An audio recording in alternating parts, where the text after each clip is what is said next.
রুমে অনেকগুলো মেয়ে আছে, তার মধ্যে তুমি কাকে চুজ করবে? অবভিয়াসলি আমি তোমাকেই চুজ করব, এটা একটা প্রশ্ন হলো? না, প্রশ্নটা এটা হলো, অতগুলো মেয়ে ভর্তি ঘরে তুমি করছিলেটা কি? আমি জানি না আমি কি করছি, আমি যা এক্ষুনি ঢুকেছি, জানি না কি করে ঢুকে গেছি। আচ্ছা ঠিক আছে, তুমি এটা বলো যে যদি কোনো মেয়ে তোমার ঘরে দরজা নক করে, তুমি কি দরজাটা খুলবে? না না পাগল লাগে, আমি একদমই খুলবো না, আমি খুলবোই না। ওই মেয়েটা আমি।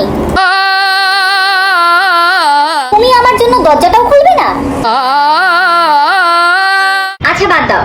আচ্ছা তুমি এটা বলো তো, একদিকে তোমার পছন্দের জিনিস আছে, একদিকে আমি আছি, তুমি কোনটা চুজ করবে? ওমা, এটা আবার কেমন প্রশ্ন? আমি অবশ্যই তোমাকে চুজ করব। আচ্ছা, তার মানে আমি তোমার পছন্দের নই। সরি সরি, আমার ভুল হয়ে গেছে, সরি, আমায় ক্ষমা করে দাও, আর হবে না।